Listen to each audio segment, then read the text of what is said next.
that thou wert standing at this moment before the throne, couldst hear how the melodies of eternity issue from the temple of Baha'.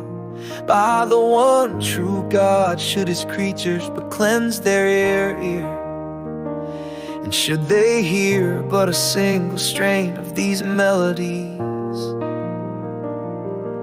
they would one and all fall thunderstruck upon the dust in the presence of thy Lord, the all-glorious, the most bountiful.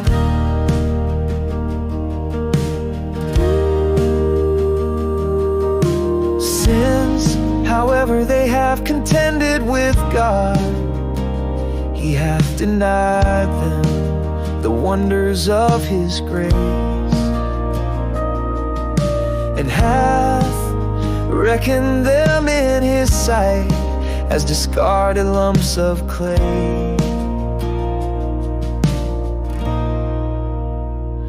By God, wert thou to consider their words, thou wouldst hear what was never heard from the Jews, when we sent the Spirit unto them with a perspicuous book, nor from the concourse of the gospel, when we caused the day star of eternity to dawn above the horizon of Mecca with world illumining splendors, nor yet from the people of the Quran.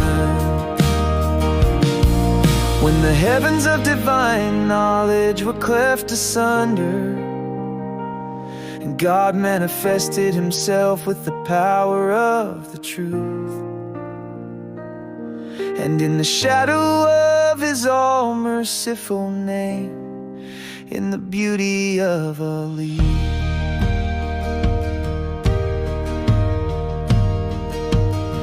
at the mention of this blessed, this hallowed, this exalted and unapproachably wondrous name, a name in truth most wondrous, there arise within me two conditions.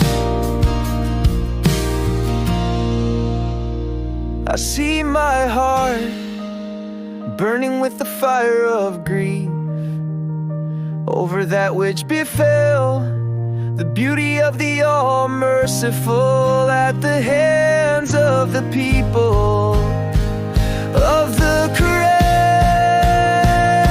It is as though every limb of my body were being devoured by a consuming flame that, if left unchecked, would set ablaze the entire world.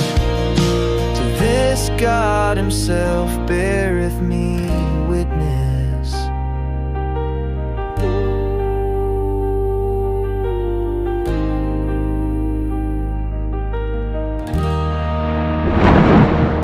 Likewise I behold tears flowing from mine eyes and my limbs, and even the hairs of my head, at the calamities that were visited upon him by the wicked who slew God and recognized him not, and who, boasting of allegiance to but one of his names, suspended him in the air and riddled his breast with the bullets of hatred.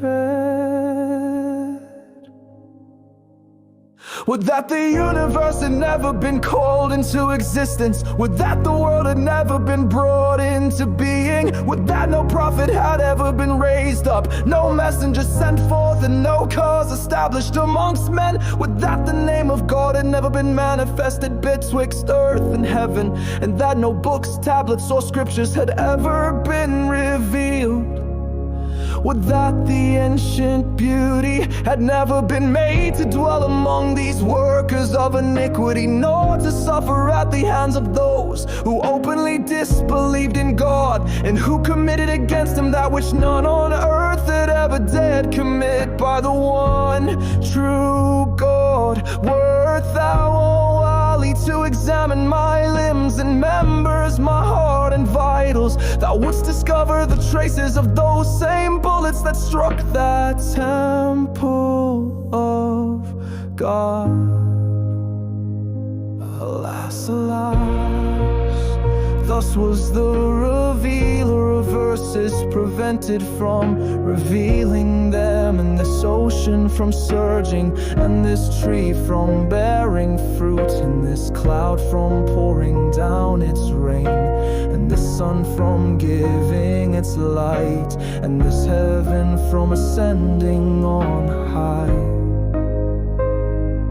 Yet so hath it been irrevocably decreed in this day. Would that I had never been, and that my mother had never borne me. Would that I had never heard of that which befell him at the hands of those who worship the names of God, and yet slew him who is their author, their creator, their fashioner, and their revealer. Woe betide them for following the promptings of self and passion, and for committing that which caused the maids of heaven to faint away in their celestial chambers, and the spirit to cover its face in the dust by reason of that which these wolves have inflicted upon the Lord of Lords. All things weep at the tears I shed for him. All things lament at the sighs I uttered over our separation.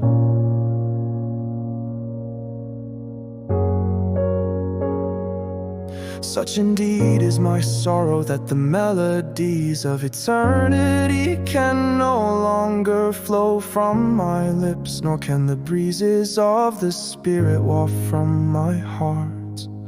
And had I not sought to protect myself, my body would have been cleft asunder, and my life extinguished. Behold, my former manifestation weepeth in turn, and addresseth thee, saying, O Ali, by the righteousness of the one true God, wert thou to examine my heart, my limbs, and my members, to observe mine inner and outer being, thou wouldst find the traces of the darts of rancor that have struck my latter manifestation, who appeareth in my name, the all-glorious.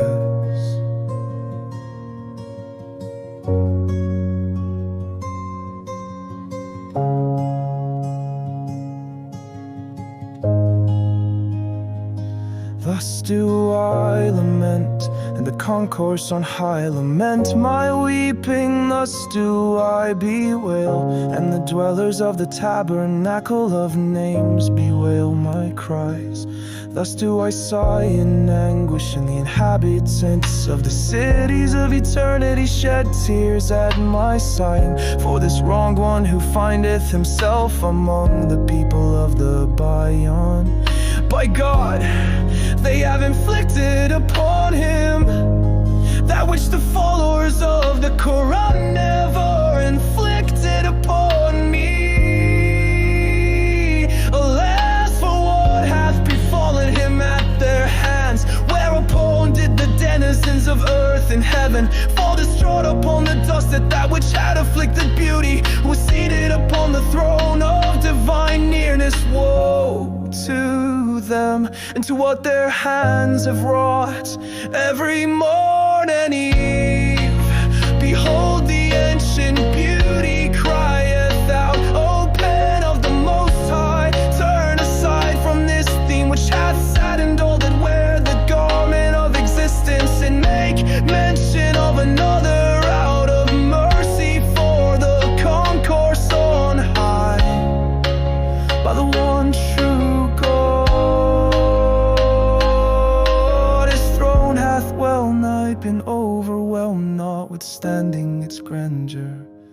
and loftily.